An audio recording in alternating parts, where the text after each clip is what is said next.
Hi, I'm Daniel Levas of the STS-128 crew, and you're watching NASA TV.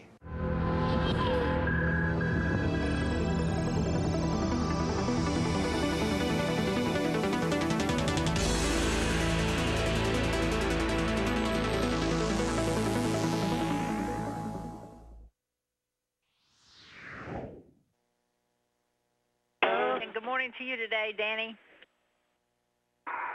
Good morning, Shannon, and a special good morning to my 5 wonderful children, Isabella, James, Anthony, Joseph, Gabrielle, and my lovely wife, Marie.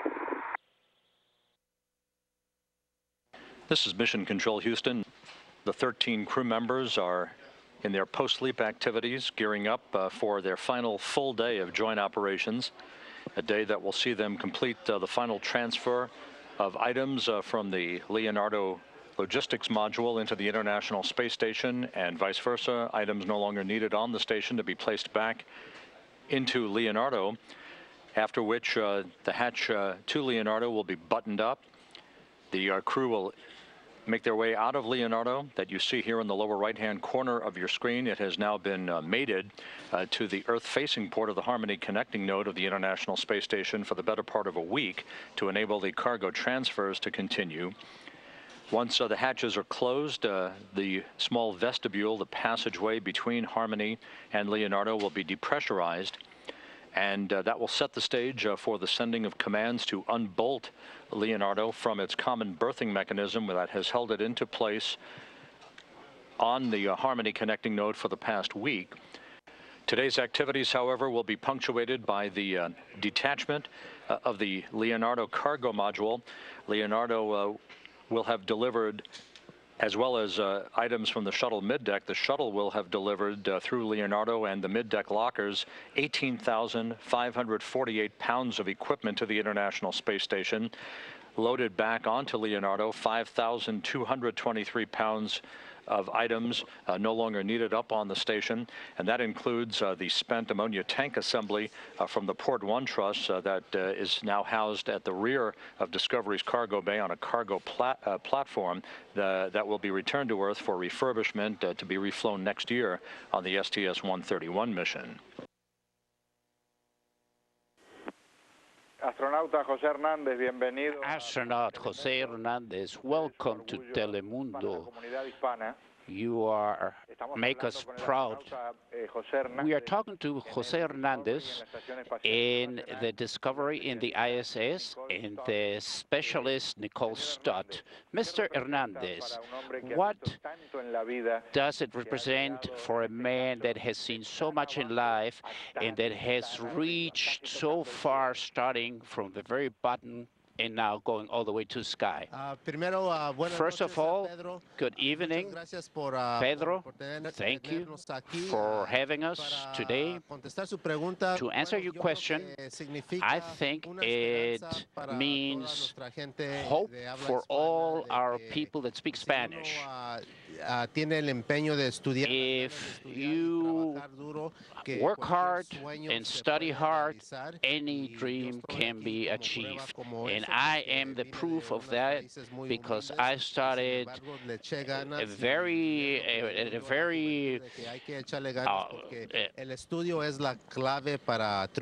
little means, and studying, you can have success in life. There are 2 Hispanic people in this crew. Juan Daniel Olivas is also with you. What is it that has impressed you the most of this flight, Jose? What I am being most impressed of is zero-G. Everything, including ourselves, we float in space, and as you can imagine, there are lots of things that we can do easier here in zero-G, but there are other basic things, like sitting down and eating, that makes things a little harder here, and you have to work much harder. And it is a little harder to eat and have a meal in peace up here.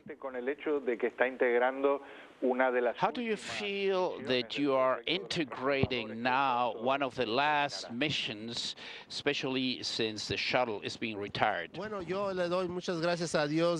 thank God that I had the opportunity to be able to do one of the last flights of the shuttle Discovery. We have 3 shuttles, and at the end of 2010, we're going to retire them. And we're going to start with a new program called Constellation, and we think we are going to have a new rocket in a different architecture so that we can come back to the station and continue with science and also go back to the moon as an outpost and a step to go to Mars. Obviously, that is not our job anymore. That is going to be the job of our kids. And a question for Nicole Stott, who is there and is sharing with the Discovery and ISS crew. She had a fascinating experience. Stott, you had a fascinating experience under the sea for more than 2 weeks. Now you are in space for mostly the same amount of time. What is the main difference in terms of the hour-to-hour operations, and what do you find as the most fascinating aspect of this mission for you? Well, I did have the opportunity to do a NEMO mission for 2 weeks, well, almost 3 weeks, a couple years ago, and it was an amazing experience. And I think that had a lot to do with the unusual environment we were in, of course, a habitat that was about the size of a school bus, and of course, like space and what we're experiencing here, you can't just walk out your door without special protective equipment on and making a lot of plans to do that. So there are a lot of things that are very similar to both experiences, and I was really thankful to have that NEMO experience before coming up here to the space station, so I would have some kind of feel of what it would be like to live in a confined space like that and have those kind of extra requirements around you. And Jose also had the chance to be a part of a NEMO mission, and I think it's just like a lot of these other things we do where we're part of a crew and working as a team, and it just makes the experience so much better and more rewarding to be taking advantage of everybody's strengths to see the mission through to success. And up here on the space station, I think the thing that is going to be most interesting to me is that dynamic and how all of us will be working together to make this Expedition 20 and 21 a success as well. And then there's also the advantage of being able to look out the window at our beautiful planet below us. So I'm looking forward to many days of that as well. Thank you. On Tuesday, the mission will come back to Earth. And what are your first experiences of your mission?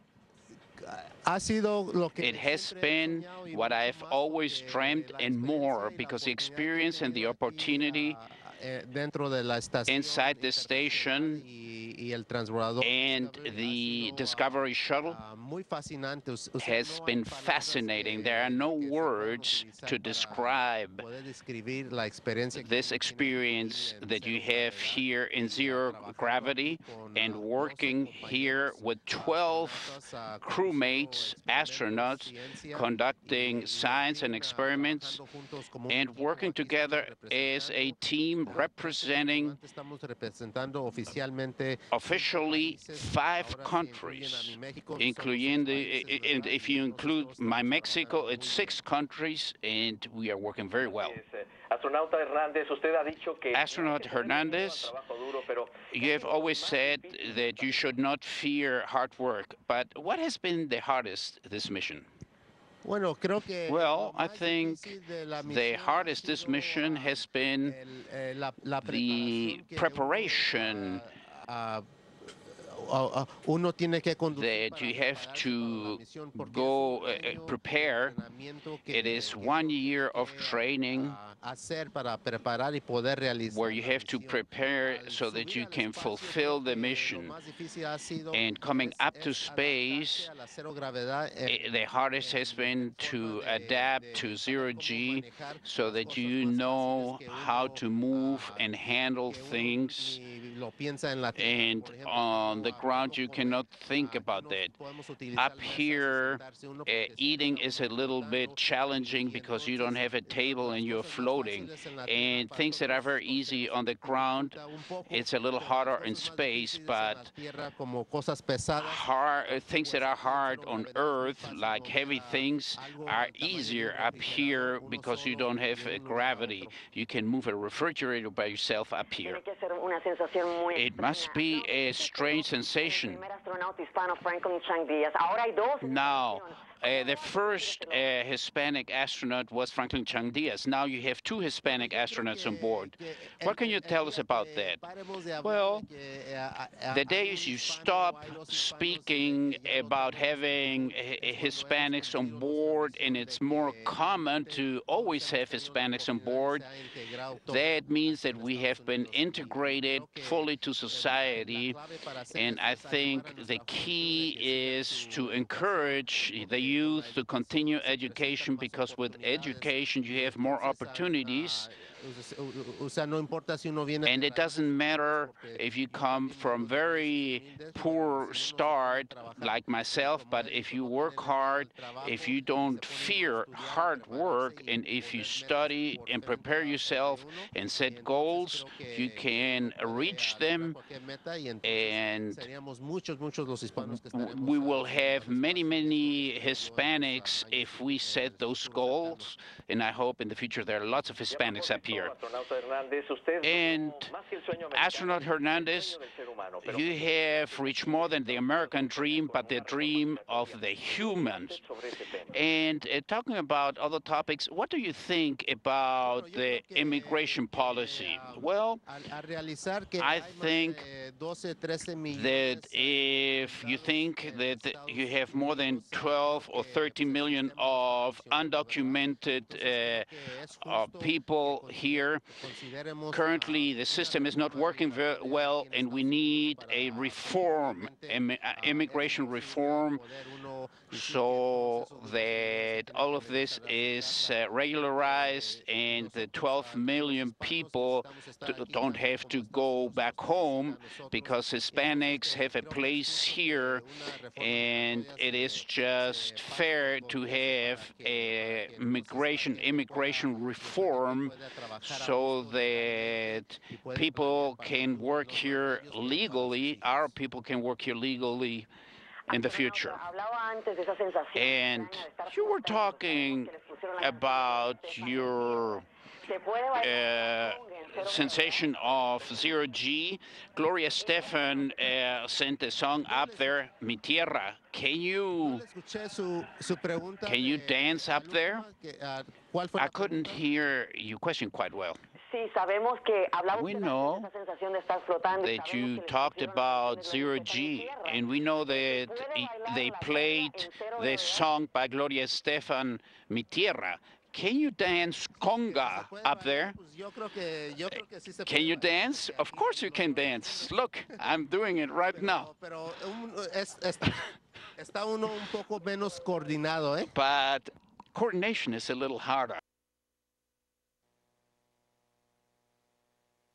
Houston Station, space to ground 2 for NPLM. And go ahead, Frank. We have just closed the nose 2 hatch, and we are ready for the NPLM vestibule depress. And we copy that, Frank. Thank you.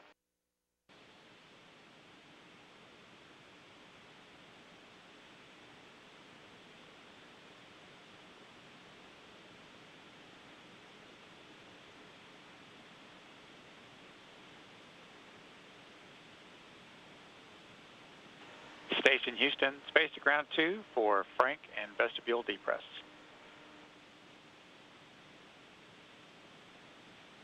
Robert, go ahead for on 2 for vestibule depress. Yeah, Frank, we just want to go and get a status of where you are in the procedure. Take up it. Christer was working the last times. We are currently ready to start step 9. Our P7 minus P6 is less than 2 millimeters. To give you the status, P6 was 10.2, P7 was 11.4. The timings of P6 were 9:22 and on P7 was 9:52. And we see ourselves go for step number 9.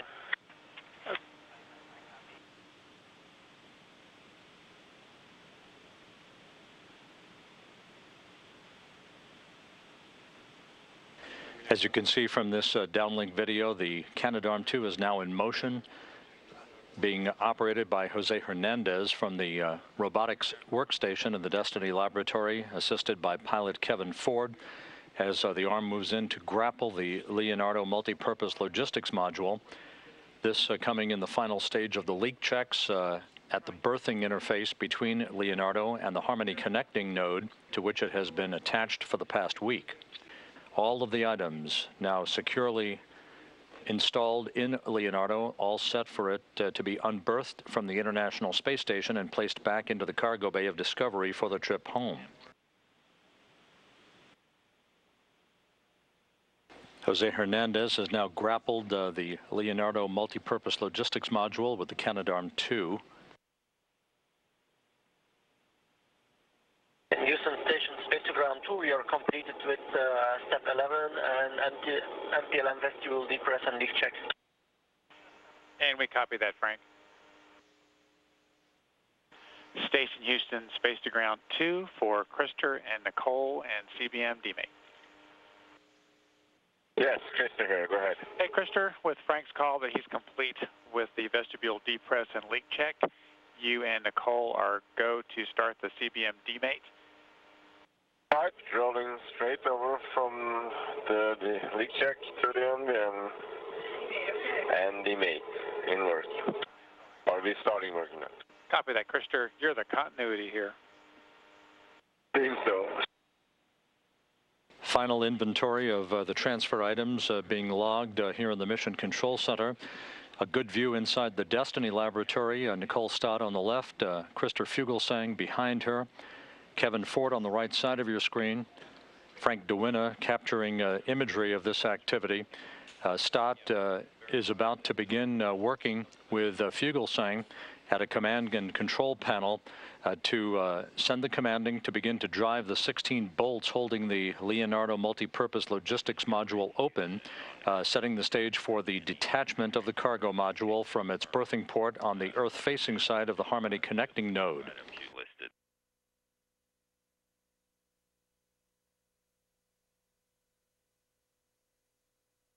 Houston Station on the big loop for the CBM bolts driving, and we are on step 7, ready to start there. Just checking with you for attitude control.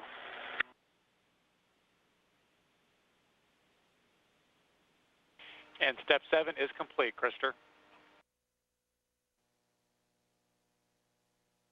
This is Mission Control Houston. The mechanical systems officer in the space station flight control room reports that all of the bolts and latches have now been disengaged. Leonardo now in the grasp solely of the Canadian-built robotic arm, soon to be backed away from its berthing port on the Earth-facing side of the Harmony connecting node.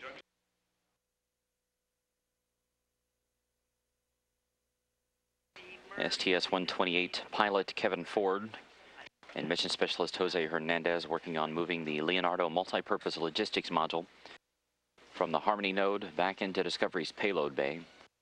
It's a very slow and methodical process. Once it is put back into Discovery's payload bay, there will be 4 latches that will be secured to hold Leonardo in place for the return trip back home. There will also be a power supply plugged into it.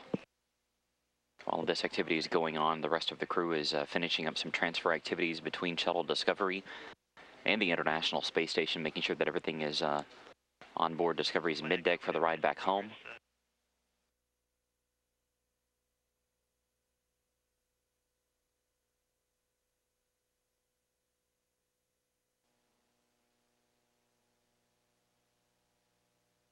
This is Mission Control Houston. the Leonardo multi-purpose logistics module, making the last few inches down into Discovery's payload bay. Station Discovery, you've got to go for MPLM ungrapple.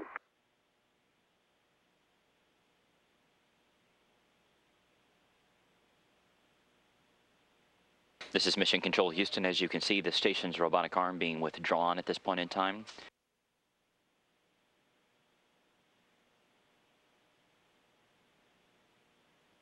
It has done its work for this mission, as has the Leonardo multi-purpose logistics module, which is now secured down into Discovery's payload bay. It was secured at 8:20 p.m. Central Time or 9:20 p.m. Eastern Time.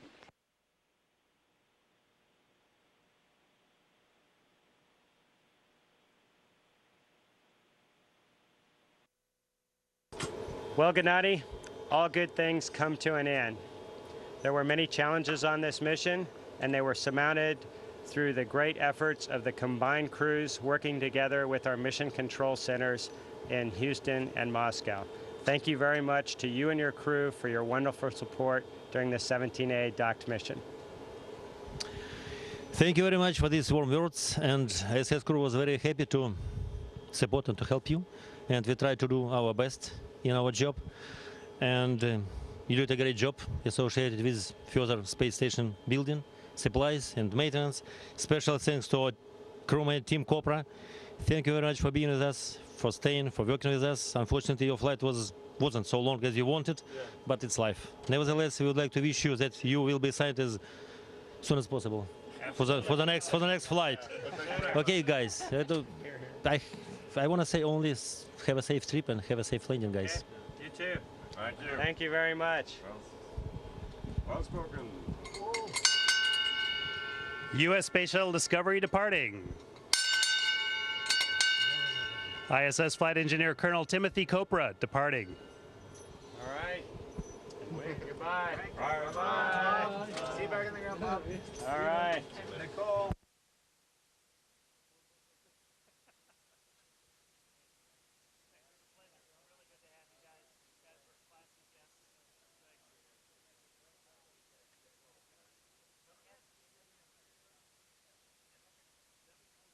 The STS-128 crew now saying farewell to their Expedition 20 counterparts who have hosted them aboard the International Space Station for more than a week. STS-128 mission specialist Tim Copra there saying his final goodbyes.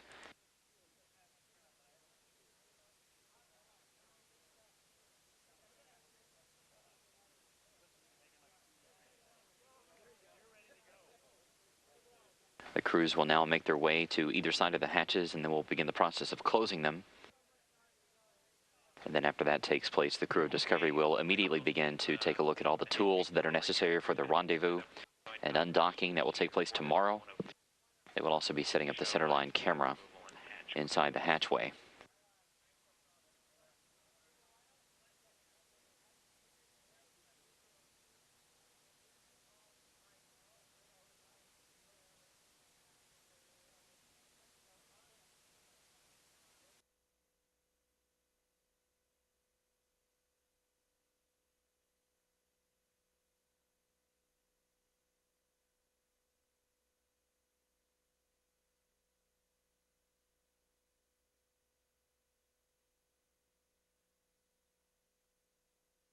Commander Rick Sturko there saying his final farewells.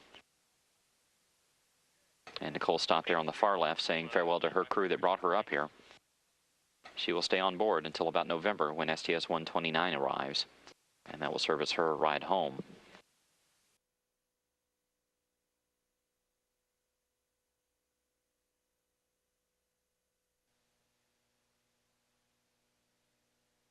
Houston, this is finishing up from yesterday. Nicole is putting the samples into the glacier and closing the door. Here's some shot of closing out the MPLM. We had to make sure everything was strapped down inside there, and everything was tight. All the items were removed that were supposed to be out of there. So we're just doing one final check to make sure that is all secure. There's Krister. You can see they removed some of the lamps in the MPLM already to use them on station, and Krister's just going around and checking all these straps on the end cone to make sure everything is secure in the proper configuration. Okay, this is the station toilet. You can see Nicole is demonstrating on the inside is the urine funnel that's used in the station over there. They have a very unique system which is going to make great contributions to human spaceflight by avoiding having to fly so much water up to the International Space Station. There's a water recycling system, and urine goes through that hose and then into some tanks, and then is eventually passed into 2 other racks through some other equipment and processed for human consumption. And when it comes out, it's cleaner than most of the drinking water you have on planet Earth. Here's one of the drink bags that we have. Similar to both the shuttle and station side use these drink bags. They have the same kind of connection. And Nicole is now filling up the drink bag with the recycled water.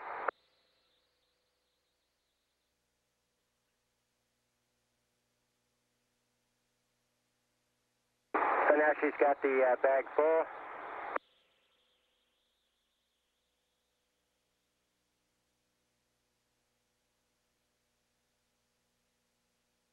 So of course it's something that every shuttle crew member wants to sample and see if it's really as good as they say it is.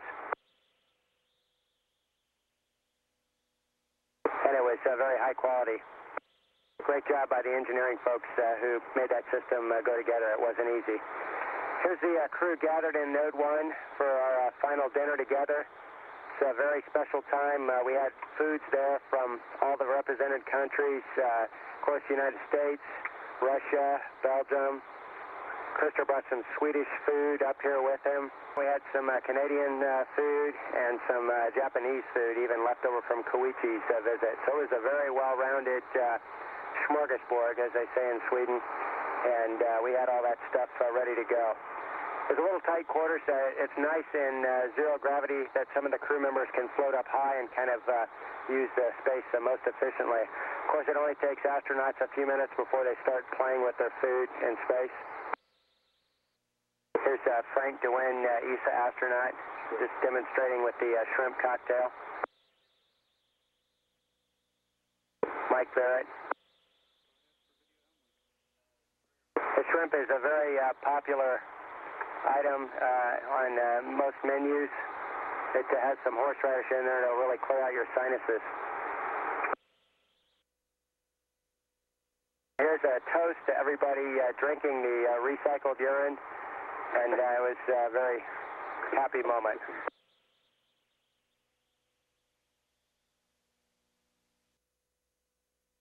There's some tradition. Our lead spacewalker, EV1, Danny Olivas, is putting a sticker in the U.S. airlock on the space station, and then each crew member signs around the crew sticker there. We also installed the crew sticker on the, this is in Node 1. This tradition dates back all the way to STS-128 2A, the first assembly mission. And each crew has put their patch on this panel in Node 1. So we put our patch on there. All right, Houston, that is the end of Flight Day 10.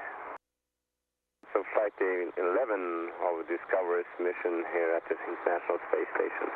Here you see the European team on board, let's say Frank DeWin and myself, closing the hatch to the MPLM. After superbly packed by CJ and a lot of other people. And cranking the latches there is kind of pretty spectacular to see things moving around. So when all the practical work has been done and everything is finally closed, then eventually it starts leak checking, which is another long procedure to make sure that everything is leak tight. We of course don't want to have some leaks when we later undock the MPLM from the space station. And here we do the closing of the station side of the hatches. That is the Node 2 native hatch being closed by Frank. And we also photo document what's going on. Well, we also had an opportunity, one final opportunity today to have a really good look at Space Station from the Space Shuttle flight deck. And this isn't just for fun, this is tasking to survey all of the visible parts of the space station with a zoom lens, even got an order for 30% overlap, so trying to get pictures of just every possible thing so that folks back home can have a look and see anything that's in order. They have a database back there they can go to and look at certain sections of structure if they're having any issues whatsoever. And also just get some historical documentation, so if things change from flight to flight, we know when events happen. So here you see Danny Olivas and I configuring the EMUs that are coming back to Earth inside the airlock on the space shuttle. And they would use these EMUs if there was some sort of contingency that required their use, but they're also, it's also important that we bring those back home so they can be refurbished. We swapped out 2 refurbished ones that stay on space station for their EVAs or potential EVAs, and we're configuring these to come home, and there's a highly skilled set of technicians that will make these suits basically brand new for future missions.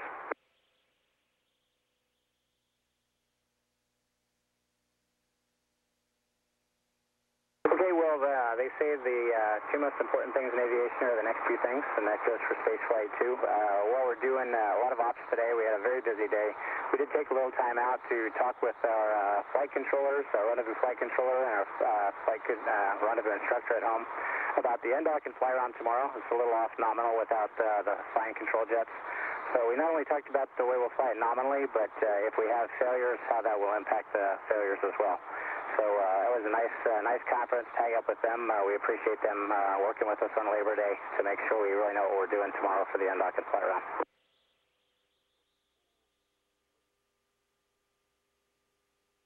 Okay, this video is to talk about the immune system study that's being done on the International Space Station. And I should warn you in advance, you don't need to be squeamish. We're not going to show any real blood drawing here. We're just going to show how they set up for it. So here's Dr. Barrett demonstrating all the proper techniques. He's got everything laid out in good order before he gets his subject over there. Then he's going to apply the tourniquet.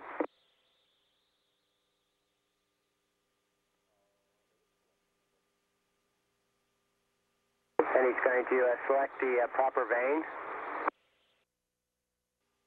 Of course, we use safe practices in space with the sterile gloves. And he's going to get the butterfly configured and the tube, and then he would be ready to perform the stick. Of course, there's an old saying, you don't want the doctor to draw your blood. You always want to have the technician who knows what he or she is doing to perform the blood draw. Seems as though he might be having a little difficulty. Patient's nervous.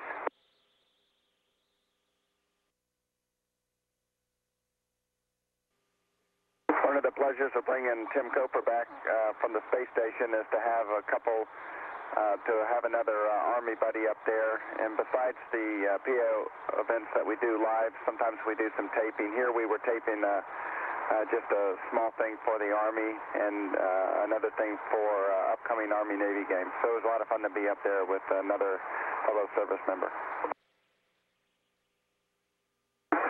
Okay, here we're at the robotics workstation at the International Space Station using the big arm for unberthing the MPLM, and today it was our opportunity to unberth it and put it back into the payload bay door, into the payload bay, and we had great support from Pat, who provided us shuttle camera views, and also Kevin helped me provide the views. Halfway through, Kevin and I traded places, and he actually berthed it to the payload bay, and it was a great experience operating the International Space Station arm as opposed to the shuttle arm. So that was a pretty neat experience. Well, we we came up with about 7.5 tons worth of supplies on the inside the MPLM, and we're leaving with about 1 ton of supplies back that the International Space Station no longer needs. Here you see the Node 2 hatch where the MPLM was connected, and as it's being removed and put into the payload bay of the shuttle. The big arm actually flies very nice, especially when it's unloaded. It moves pretty quickly. I was surprised at how quickly, when you do a joint OCAS from one location to another, how fast it actually moves. So it made our job a lot quicker and a lot easier as well. As you can see, once we're loaded, things move relatively slow, and for good reason, because there's a large mass at the end of the arm, and it would take quite a bit of effort to stop it if we needed to stop for some reason or another. And again, it was great support from Pat and from Kevin with respect to the camera views, and then Kevin and I traded places, and I gave him some camera views to birth the MPLM. As it gets in the bay, then on the International Space Station side, we start thinking about working and getting all our things together to get back into the shuttle, because shortly thereafter, we're going to close the hatch to the shuttle.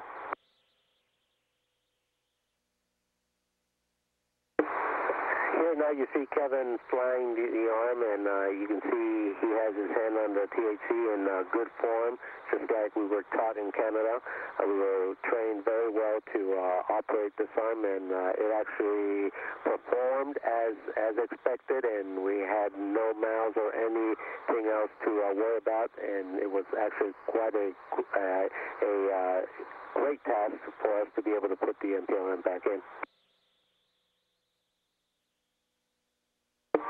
Here you see the American flag and in the payload bay, but it's soon to be covered by the MPLM. We had a centerline camera to help us with the alignment. We had 4 V guides and a host of cameras that helped us make sure that things were relatively well aligned. Kevin had to do a yaw and a roll correction, and as I mentioned earlier, Pat working the cameras on the shuttle side to make sure appropriate views we needed to ensure clearance was available, and we can go in for berthing it inside the payload bay.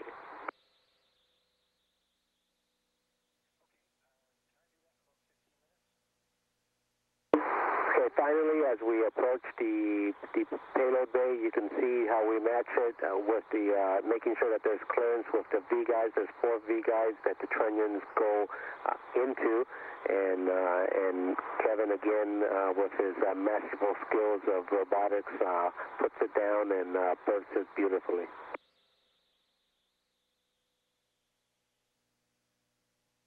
Well, this is flight day 11 for the STS-128 crew, and it spells the end of the mission docked to the International Space Station. This is kind of a bittersweet moment when we are at the hatches getting ready to say our goodbyes to our newfound friends in space. As tradition, there's brief words that are said both by the commanders of the STS crew as well as the International Space Station crew, and followed by some ceremonial ringing of the ship's bell. 2 for the departing station shuttle ship, and then 4 for the departing flight engineer, which is Tim Copra. And again, this has been a wonderful mission. We appreciate all the support that we received on the ground, as well as the on-orbit team. Everybody really pulled together, overcame some things that came up. I mean, this is a big part of what spaceflight is being able to deal with things changing. And we think, in general, that this is a very, very successful mission. We're quite happy for the outcome, and are certainly appreciative of everyone's support in MCC Houston.